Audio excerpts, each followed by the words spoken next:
You are a leader, you are a leader, rising right up the ranks. You're a leader, lessons will teach you just how to reach your endless ambitions on. Yeah, look at yourself in the mirror, turn that frown upside down.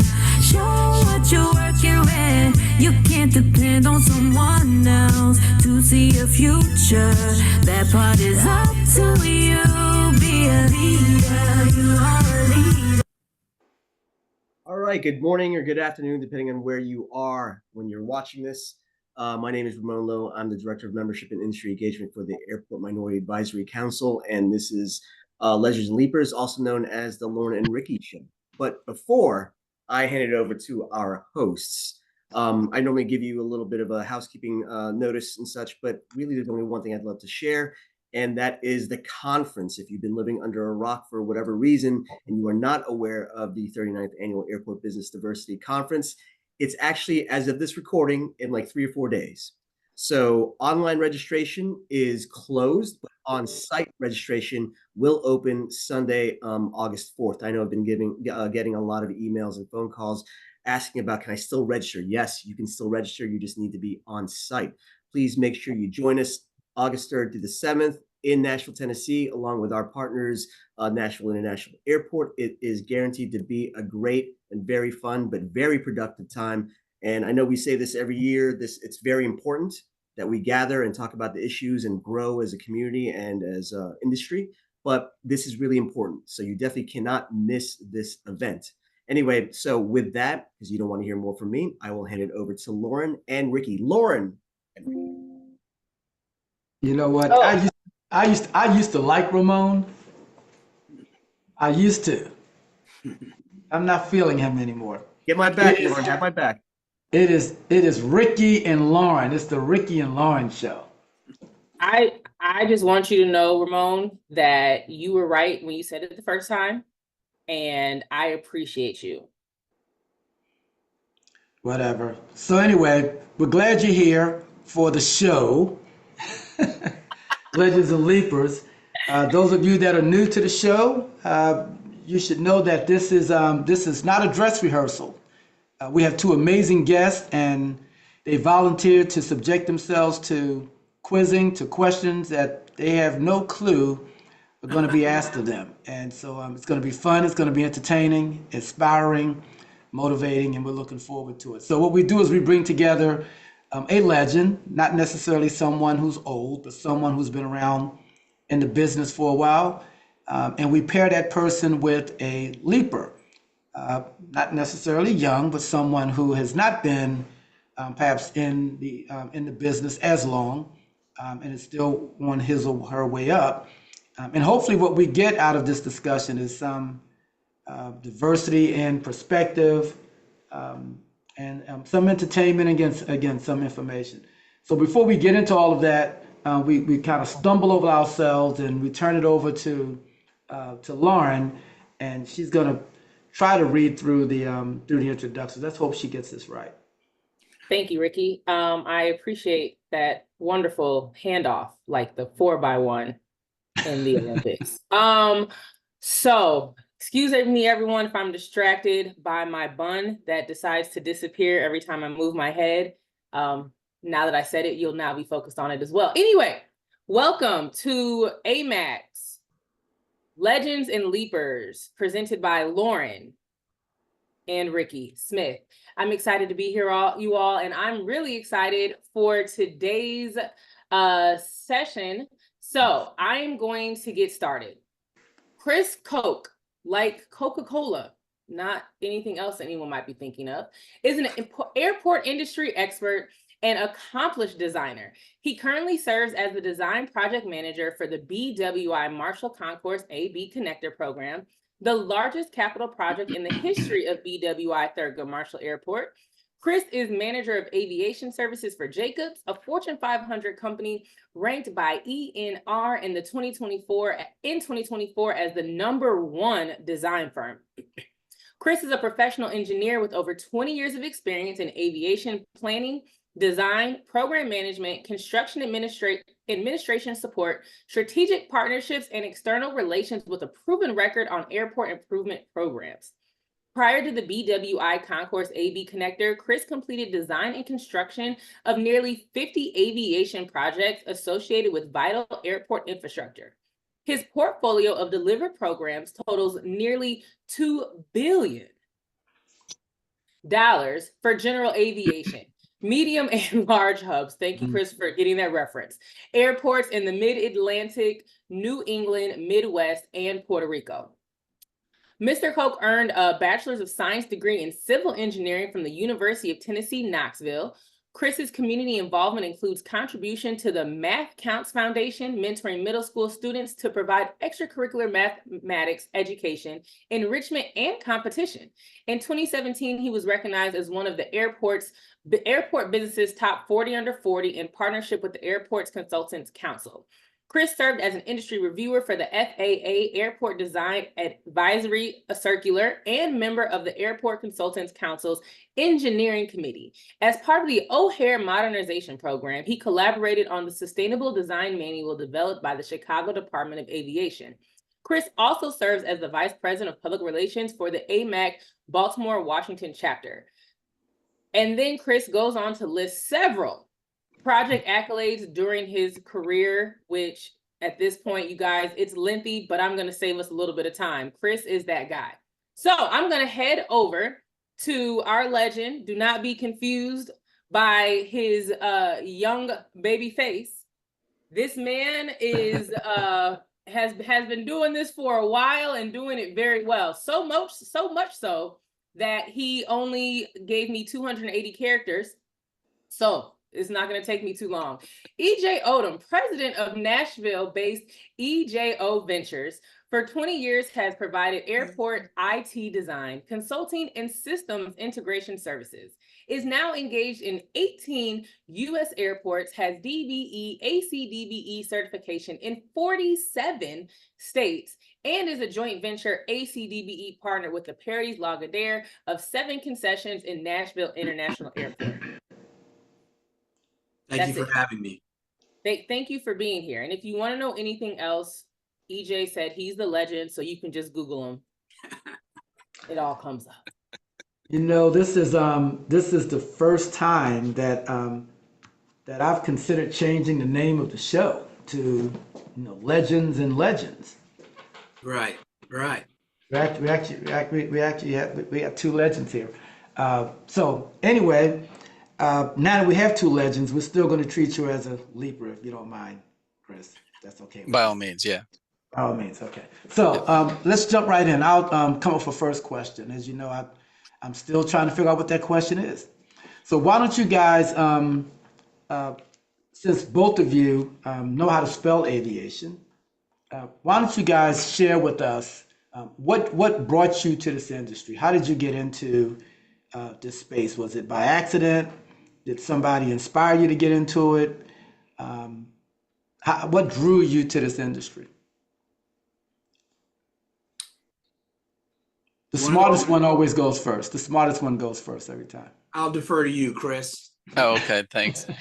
It was, Rick, good question. So it was a little by accident. I knew I wanted to build things coming out of school. Kris, I'm sorry. Every question I ask is going to be a good question. Oh, it's even a better question then. Okay. I was starting off in structures. I had a chance to work on a small aviation project where they needed someone to go out in the field. I did that. I loved it. Came back. They needed someone to help with design. And that was 6 months into my tenure as a young engineer. So from that day on, I was like, I'm done. This was a small airport. I started working on other small airports around Chicago. And then O'Hare blew up and we just, I switched firms and I started working on a runway project there. And I mean, that was really how it started. But, being a civil, I started in flat work. And then over time, I thought I wanted to work in facilities. So I sort of started working in parking facilities and, smaller structures of the airports. But terminals is really where I wanted to be in the end. I mean, I had leaned towards architecture in school, structures. So I had all the bases. So that was sort of my sort of my path. So it was sort of like it was an accident, but was it really? You know, I think in the end I ended up exactly where I was meant to be. All right. I'm going to come back to that. EJ. So mine was an accident. I was working corporate job, business development, opening new markets and regions, and I was in Montreal. And it was one of those things where I was probably about 10 or so years out of high school, and you never thought that 4 years of high school French would come back to help. So while working in Montreal in a corporate environment, I got exposed to, in my opinion, a lot of individuals that were running their own business. And I felt like that was something that I needed to get into, but I didn't get there until a little bit later by ultimately being exposed to technology.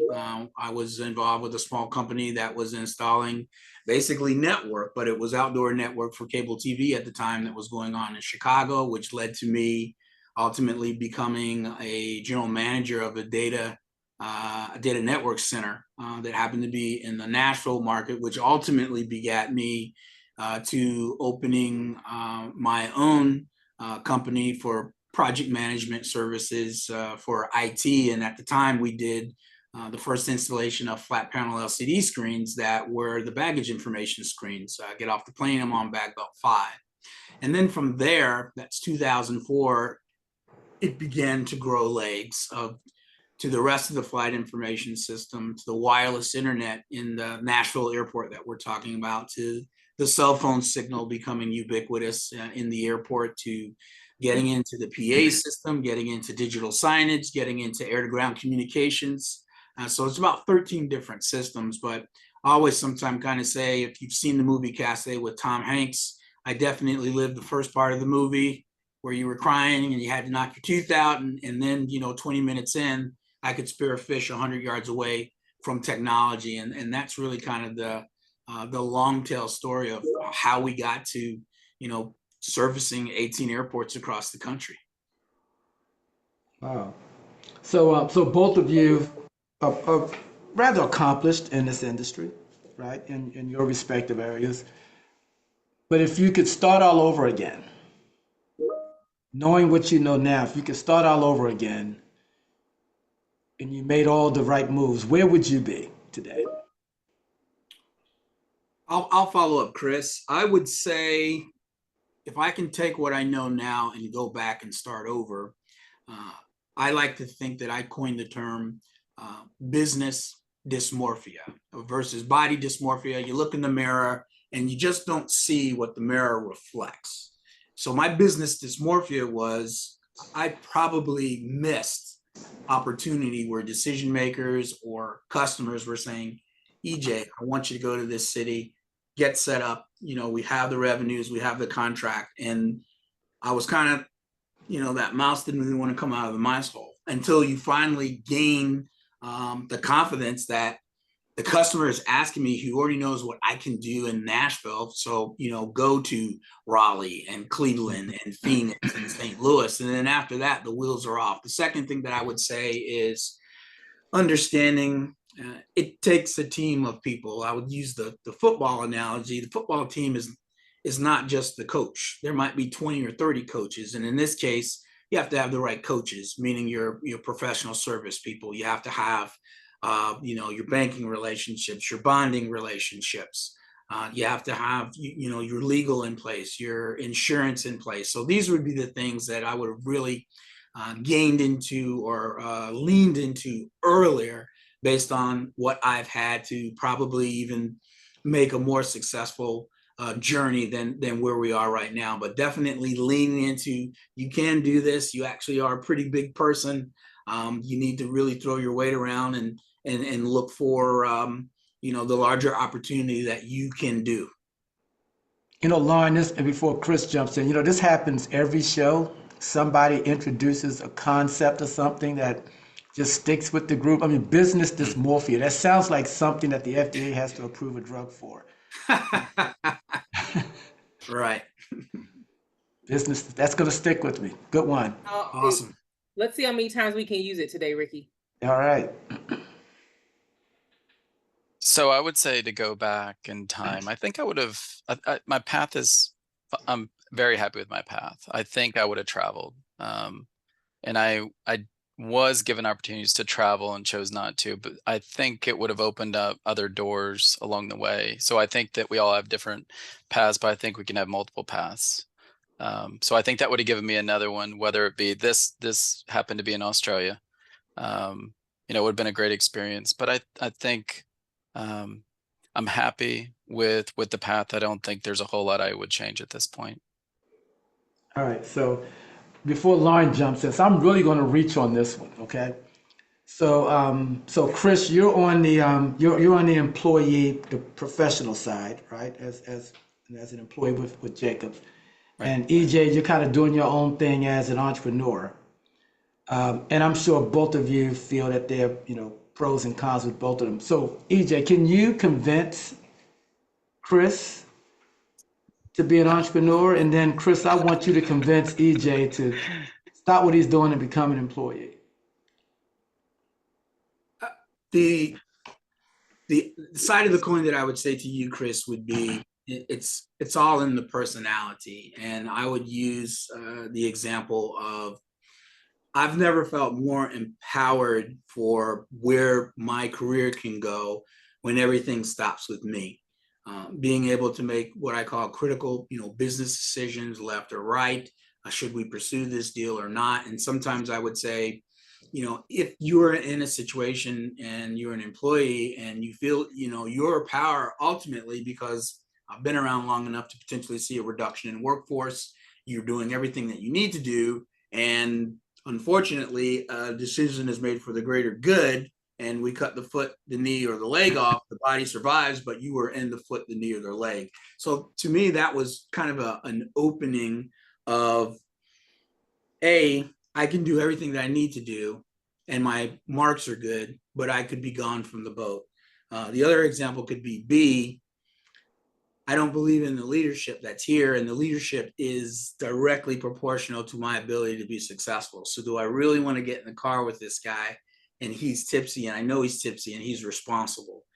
So if you're the type of person that you think you can just do the better job, you want that responsibility, I think, entrepreneurship could be the good thing. And I want to say something about being on this side of the fence that hopefully is not taken the right way.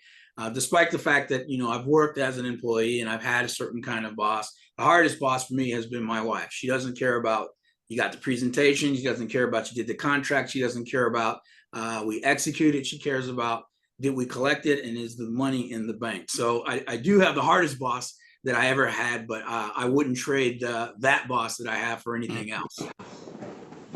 Okay. Well, what if I could tell you that you could have great leaders not owning your own business? Well, if you go back in time and I could say, here's this leader of yours, your manager, they're the best example you could ever have, right on their coattails. It's a great question. I think for me, it's very personal in that sometimes I would talk with my wife over the years and say, I could probably go back and maybe do this in a larger organization. And Mike will say, I don't know if you can do that. It's just one of these things that I'm most comfortable being able to, make those decisions. It doesn't mean that all the decisions that I make are great. I've also kind of prided myself that I know how to build teams. And I want to build people who are stronger, faster, smarter than me. So I enjoy building a team that I know that, I can actually, go away, go on vacation, don't answer the phone, what have you. And they're able to pick up the ball just as well, if not better. Yeah, good points. I mean, the thing about owning your own business, the things that would always scare me would just be the risk, right? Just you're making, like you say, the things that you love about you're making all the calls would be the things that may scare me. And I say that from the standpoint of, I really want to just focus on the work. If we all have great partners, someone who could take over, maybe you could convince me to do that. But the leap to go to all that risk, I mean, that must have been the biggest step. I mean, I don't know if it came to you easily or if it took time. I imagine that wasn't something that happened overnight, but there's so much prep that goes into it.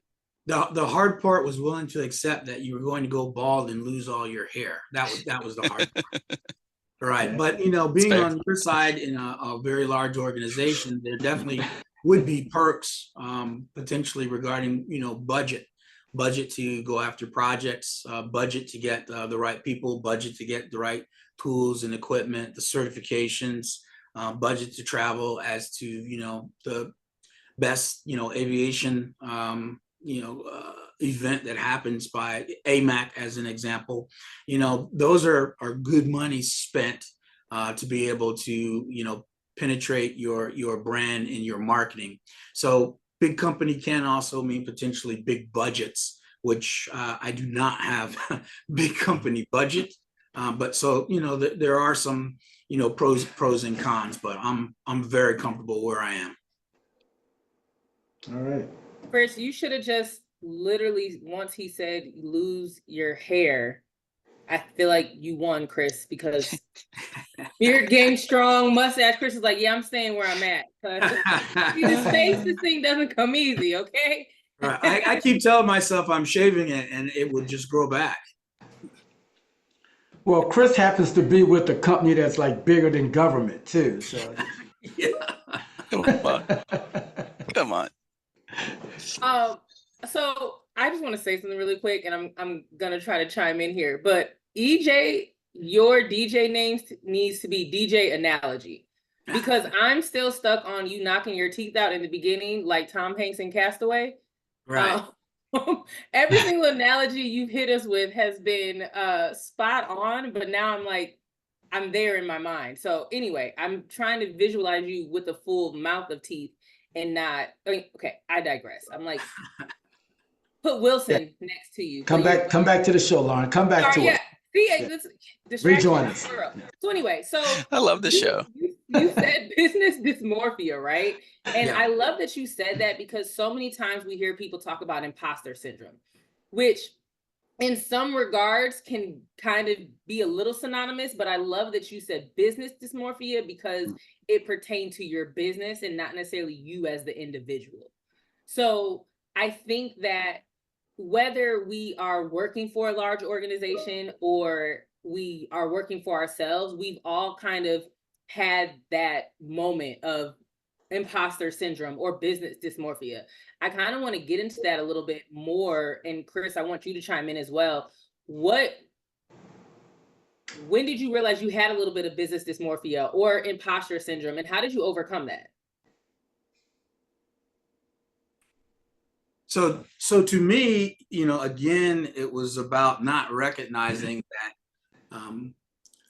existing customers that I had wanted me to go to other markets. And one of the breakthroughs that I had was Tennessee, as an example. There are 95 counties in Tennessee. And the example I told myself was there's really almost no entity that has a brick and mortar office in the 95 counties of Tennessee. And so that was kind of the door opener to even big companies don't have a shingle just in every county in every state. And they're either, flying in or they're figuring out ways to do work with partners. So we just kind of started with, well, let's go Southwest. Let's go something that's a nonstop flight to the next city.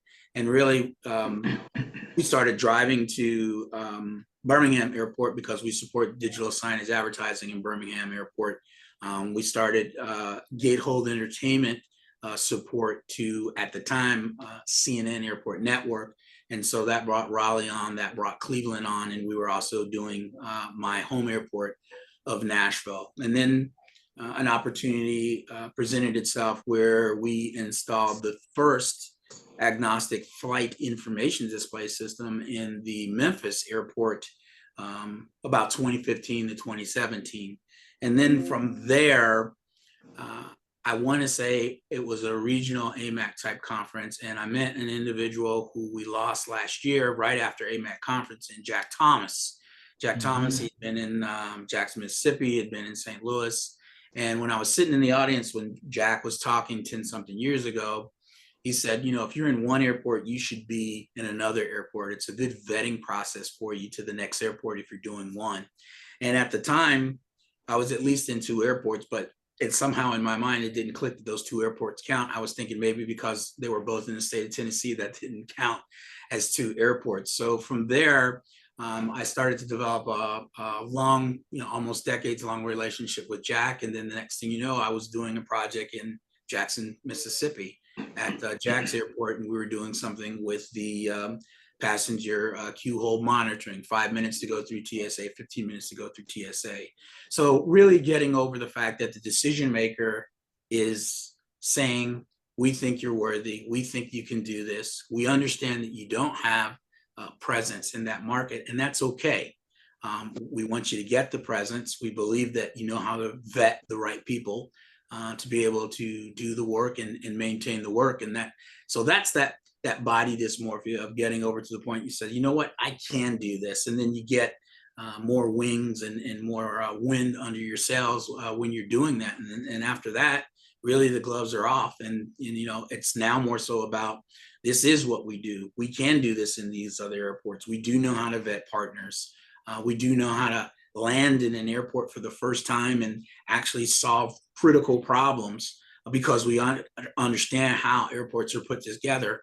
Our smallest airport is probably Green Bay, Milwaukee, or Green Bay, Wisconsin. Our largest airport that we touch into where we've done projects are Phoenix, which is 40 million annual passenger volume. And then the other thing that helps on the body dysmorphia is Nashville Airport has gone from Mayberry to Big Apple. I remember when we were sub 10 million, and now we're 22 million in annual passenger volume. So I've had to relearn in Nashville despite having a long, cultural knowledge and understanding of who the players are and how to be more efficient on projects. It's also taught me that I have to resell myself in my home airport, because if you've been here for 20 years, you're definitely not dealing with the same people in these critical stakeholder meetings. So that's also kept us sharp to be able to talk to new airport opportunities with new partners. Kris, do you want me to repeat the question, or you still got it? It's been a while. I forgot what it was. I was gonna say. So no, I was business dysmorphia, or like that imposter syndrome. Have you experienced that before? And if so, how did you overcome it? Yeah, I don't know. I'm going to sound one-dimensional, but I really have just always been so focused. This has been the path, and I think I could always see 15 or 5, 10, 15 years down the road. And I was like a heat-seeking missile. This is what I wanted, and I just went for it. And I guess it never really entered my mind. If it had, that's a good question, what the path would have been, but. So let me try this. So in both of you've met a lot of people in your lives, and some are more important, more impactful than others, right? And so what I want each one of you to do is to think about somebody significant in your path that, if the other panelists knew, would be a positive impact on that person, and tell that person about it. And if you can do it in 30 minutes or less, I would appreciate it. Oh, I've got a couple of those. Okay. Do you mind if I start, EJ? Go for it. Okay. I don't know if you're familiar with Steve Pelham. So he's a mentor. He's we're not allowed to lead. talk about Steve Pelham on this show.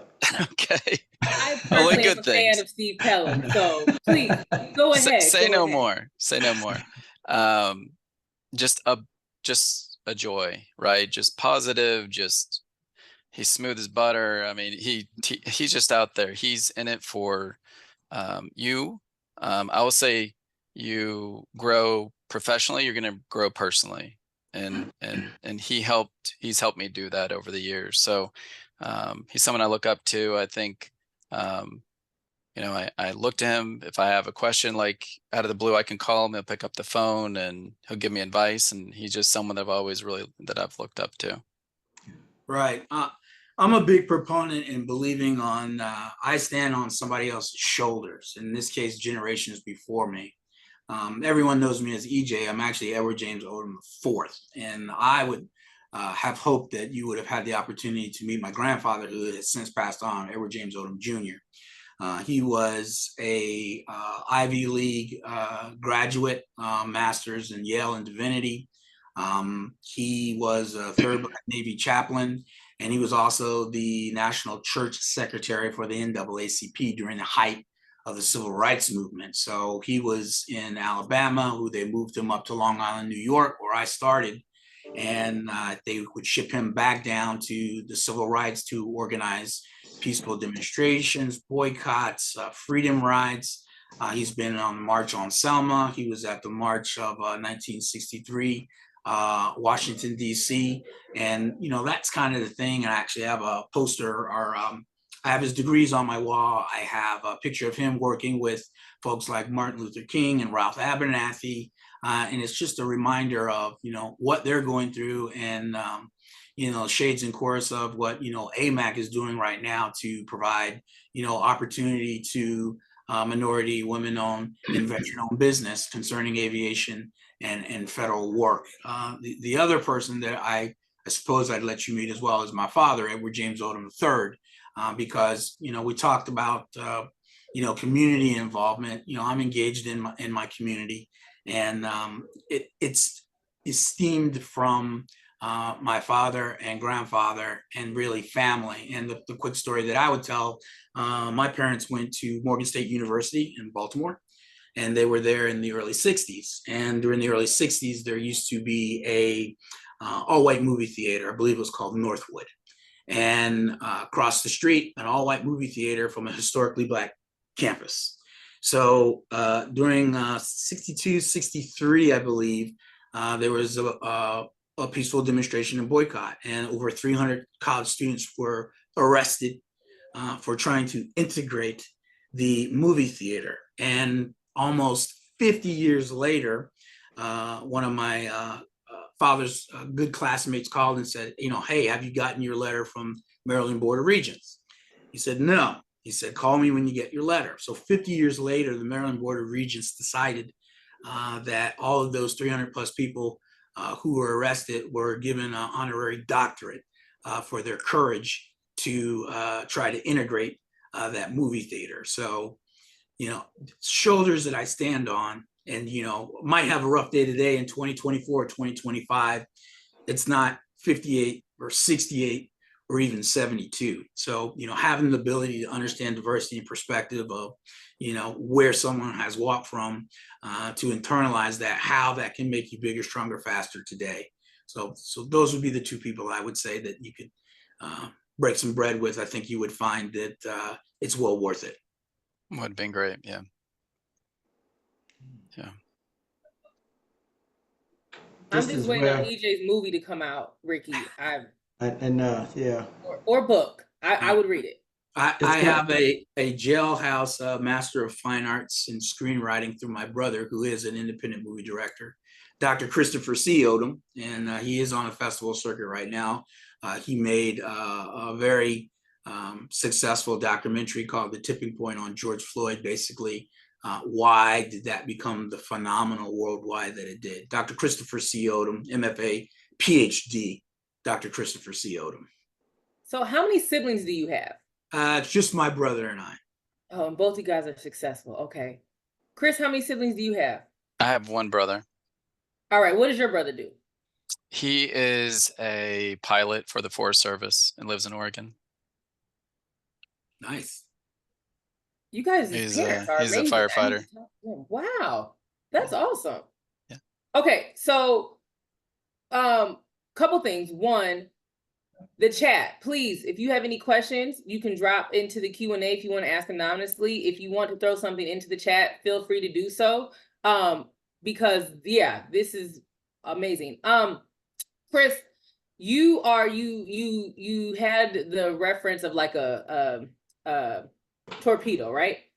And I feel like you've had like a almost stoic faces almost the whole time, and I'm really trying to like make you look in the air, throw you off just a little bit. But you're giving me, you know, Stephen Covey, begin with the end in mind, game time. So Ricky, I'm feeling a little challenged here, but I'm gonna dig deep.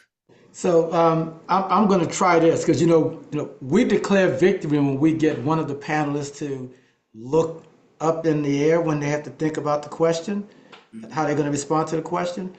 So this one may not achieve that, but I think it's a good perspective to get from you guys.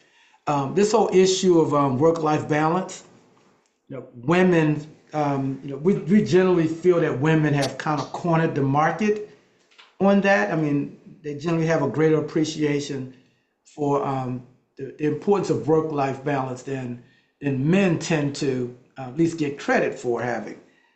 Can you guys talk about how important that is to you, and how have you discovered or achieved or realized work-life balance? I think if I could go first, EJ. So I would say me pre-COVID is different than me post-COVID. And I think what COVID taught us was we could actually, a lot of what we do, at least on our end, my experience is we can do our jobs remotely. Not all of it, but you can do some of it. And not only can you do it, turns out you can do your job to an extent almost better because you're so efficient. Remember, we got so good and so efficient, so many meetings, and we were like, wow, we're really dragging. We actually missed, coffee and the water cooler discussions, right? That gives you the break. So I think striking that balance is where we are now. And I think the next 5 years, 10 years, we'll work that out. I feel like we're still tapering back, sort of going back to full time, at work. But I think that if we can just take the advantage of both of those and both the things that they provide you.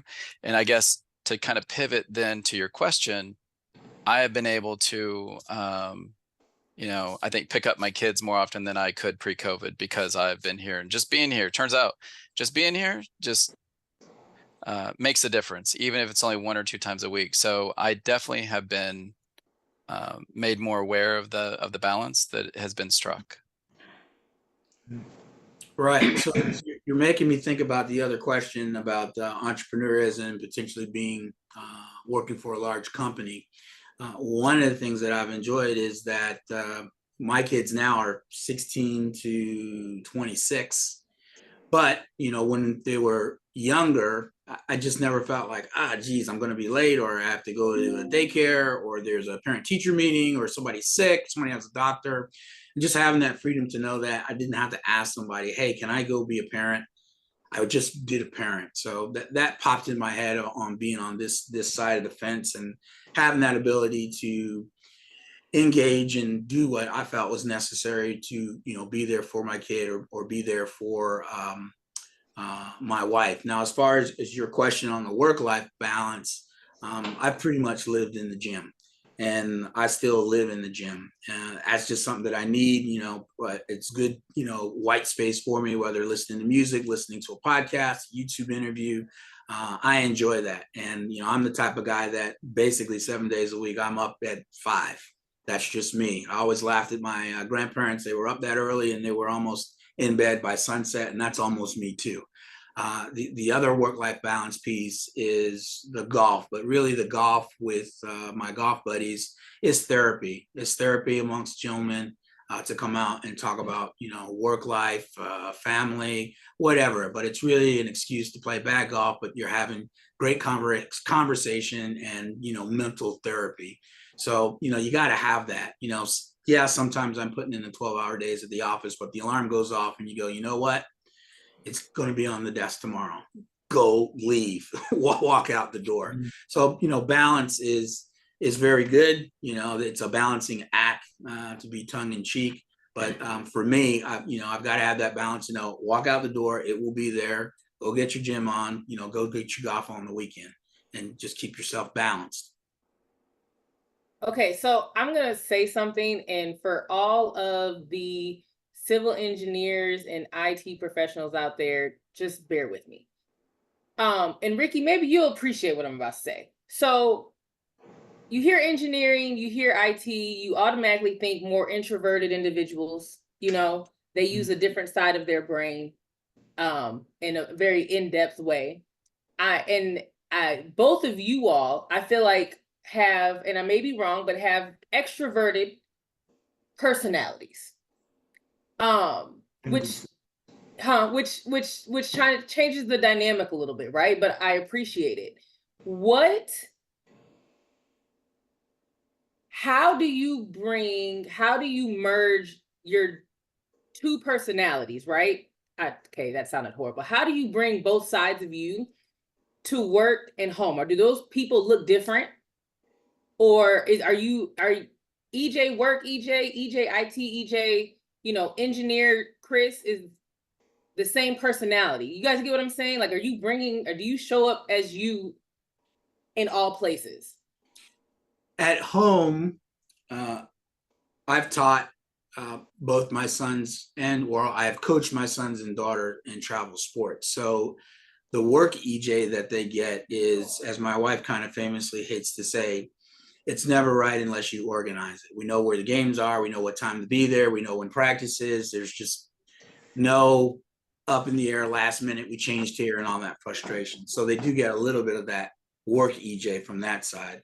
But I am mostly what I'm the sitcom dad at home. The kids just look at me, well, that's just dad. Dad, he's not cool. Dad, he dresses funny. His music is a little off. We don't want to hear 90s Tribe Called Quest anymore. You need to play Drake, things like that. And so one of the things that I say as a sitcom example that happened to me, the kids, they were younger, there were some toys in the yard. I was like, oh, how many times I told you to pick up this ball, you got to bring it inside. And I went outside to get the soccer ball and I picked it up and instantly knew why they didn't pick up the soccer ball, because it had dog poop on it. And that's classic EJ as a sitcom dad. I'm the sitcom dad at home. I'm not the rigid, we got to get this done. We're on a timeline, get the stakeholders together. We need to discuss this. Yeah.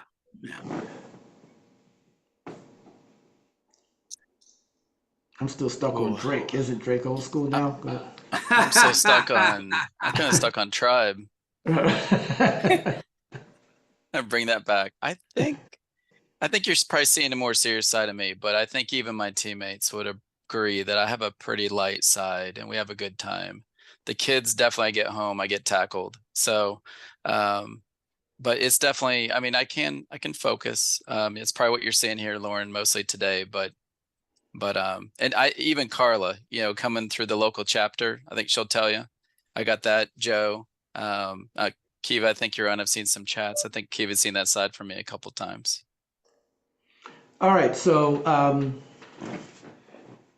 both of you are married, right? And your wives aren't panelists, right? And so you control how you respond to this question. How did you meet your wife, or did your wife meet you? I would say I met my wife. There's about 7 years between my wife and I. So in my mind, her being 7 years the junior, she really necessarily wasn't on my radar. But it was one of those funny things that, the universe was saying, this is exactly what you need. And it's been great. We've been married 26 years now. And, right person, right place, right personality. I always kind of say, if we get, the mega millions for, 500 million, I believe on my side, at least, that's not okay. We'll split the difference. You take your half, I go this way, you go that way. And mega millions wouldn't change us in my mind. We like hanging out with friends, and we like hanging out with ourselves even better. It just works. And no, she's definitely, rock all those accolades that you want to put. I'm very happy with my life partner. We are recording this too, by the way. Yeah, yes, please. I think I definitely found my wife, but then we found each other. So we met in 7th grade on the bus, and we never dated. We're always friends. I know all of her ex-boyfriends. She knows all my ex-girlfriends. Went to college together, all that good stuff. She gets her PhD. I don't reconnect. We just connected. The stars aligned. And then it was like, it just worked. I think we started dating in July, and then we were engaged by December. So we'd known each other at that point for 20 plus years. So it was very easy, but we now, the whole analogy, peanut butter jelly, that ham and egg, that is definitely us. We spend a lot of time together. We are so on the same page with everything. We watch like a House Hunters, and we'll be like, oh, these couples don't want to live together. But that is not us. We're like 9 times out of 10, we're on the same page. And if we aren't, we work it out.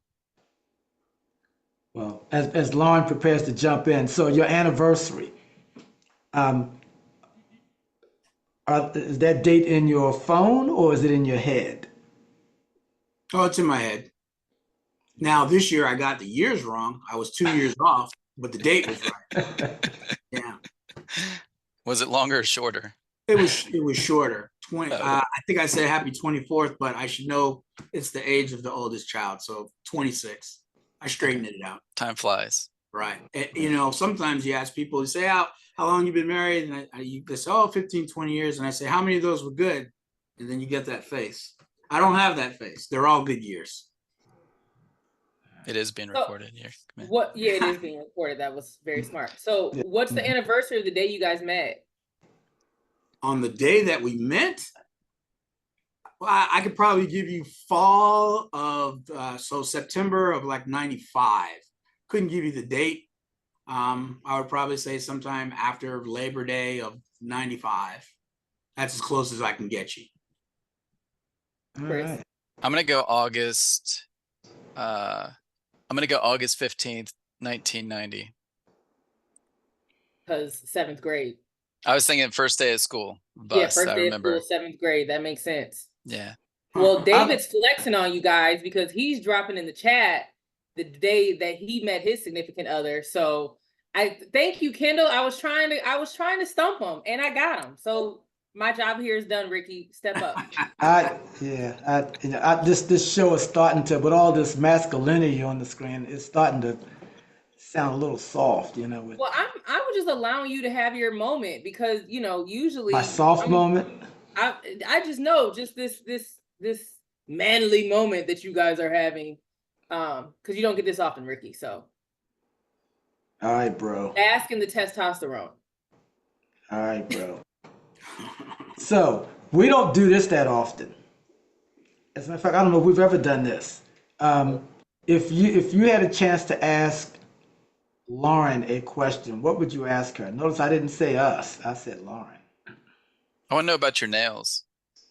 Oh, nail. We don't have time. Okay, so I am, if you know me, a couple things. One, having one color is too boring for me. No shade to anyone that does like one color. That's totally fine. I love it. But when I get my nails done, I want to be able to know, no matter what's going on in the day, if I'm having a rough moment, if I look down at my hands, I want it to make me smile. And so also there's a lot of art that goes into this. This is really a loaded question, Kris. I know you weren't expecting that, but based off of the season and the month, I need to know what the colors are of that month. And this is basically, we're going to the last month, or what the holiday is. We're going to the last month of summer. So I wanted to go really, really summery, but I couldn't just pick one. So yeah. Here's your last chance before it gets cold, before you go to fall colors. This is my last chance before I go into the deeper emeralds, the vibrant, deeper. So hues. after AMAC next week, it's all maroons and browns. And I'm already setting up what my next color scheme is going to be. Yes, for September. Okay. So thank you. But this had to get me through the middle of August as well. So there's that. When I see you in Nashville, I will dig a little, but that's the high level answer. My question is whether it's my first AMAC or a veteran of multiple, what are the top 3 things that you really want someone to take home and leverage out of next week's Nashville convention? EJ, you would take my last question that I was going to ask you guys. So I think that one, and I'm going to kind of like take a page out of Kris's book, begin with the end in mind. Why are you going? What is your why? What are you seeking? And then figure out what your plan is going to be in order to achieve that. Because you're going to be in rooms with people that are going to be able to, if not make it happen themselves, set you up or introduce you to someone to put you in a position to be able to achieve that goal. And so you have to maximize it. So be very, very intentional. 3, I mean, I think that's like the biggest one. You definitely want to make sure that you plan out your tracks based off of what your business is, or what your area of expertise is, or what you're the subject matter expert on. Use the WOVA app to connect with all of the individuals that you want to connect with prior, to be able to ask those questions as well. And then I would say we take life really seriously. Use this conference because it's one of the few conferences in our industry that I think that you can work hard and also play hard, but maximize those like the AMAC after darks and the fun times, to be able to actually find people in a less professional setting and still have those intentional conversations. And the second part of my question to you would be, it has to be Nashville centric. Will you be donning cowboy boots or some type of cowboy homage outfit? Like Beyonce cowboy, or like however you want to roll with it? I'm gonna go and say no. I have all of my clothes picked out, and unfortunately, cowboy-esque is not one of them. However, for the B&A welcome, I will be in some type of blue, gold, or white. Okay. So I will be on par and on brand with the attire and the color schemes. All right. Excellent. All right. What about you, Ricky? Cowboy boots, square toe or pointy? So I have a pair of faux cowboy boots. Okay. They appear to be cowboy boots, but they're not really cowboy boots. Every time I go through this every year. I decide I'm gonna buy a pair of cowboy boots, and then I go to the store and I look at it and I see a nice pair, and I see the price tag, and I say I'm only gonna wear these things a couple times. I can't do it, right? So I have a pair of faux cowboy boots that I will wear. I wore them last year, and I'll wear them again this year, and I'm looking forward to it because I kind of like the yes. Are they pleather? What makes them faux? They're not really cowboy boots, but when you put them on for a pair of jeans, they kind of look like cowboyish. That's the faux. Ish. Then yes, the faux-ish, yes. The All right, low so one, the short ones. I want everyone to make sure that we identify Ricky's faux cowboy boots when we see him in Nashville. Listen, Kaleidoscope. Are they New Balances? I didn't judge your nail. No, Ricky, you did judge. You just didn't say anything about it. It's okay. I'm gonna get it. You're gonna throw it back at me at some point in time. In all seriousness, you guys are Tennessee. I don't want to say Tennessee boys, because I mean, Kris, you went to school there. EJ, your company is based in Nashville, but give us something, because some of us may not even be able to leave the hotel because we're just that busy. And by some of us, I mean me. What is your favorite part about Nashville and or Tennessee?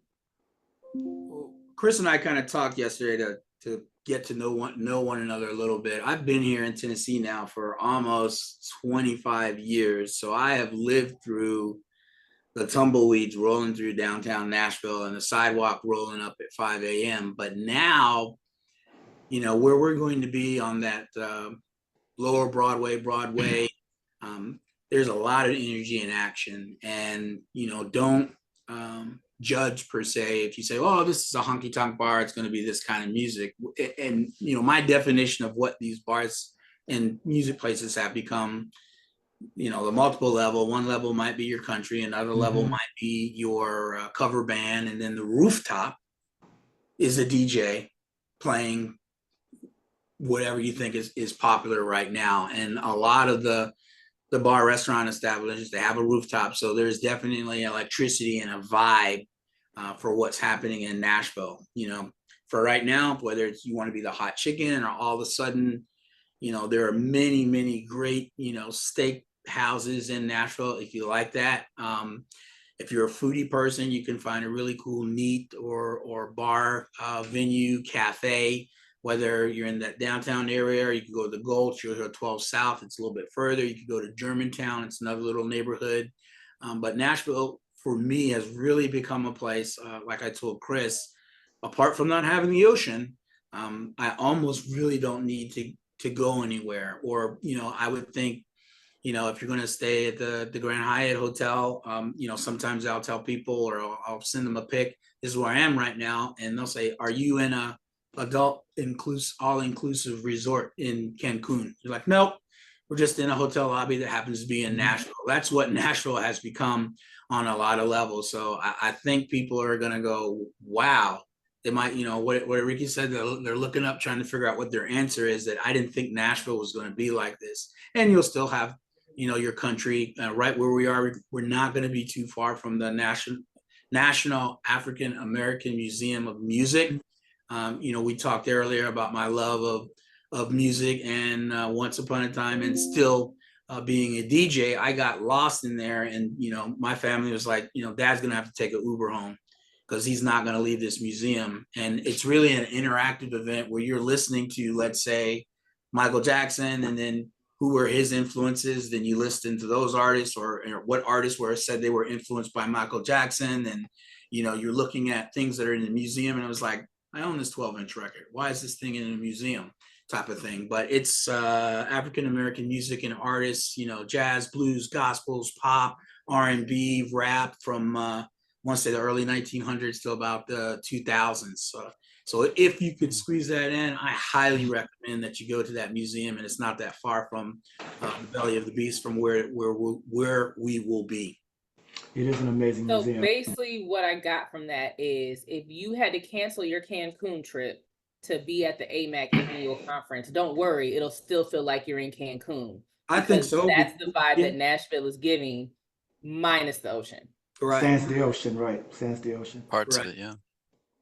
Yeah, it's changed a lot. I'm gonna go off mainline, just so if anyone is looking for things to do off of Broad right there in a second. Centennial Park, which is about a 5-minute Uber just west, just over by Vanderbilt in the West End.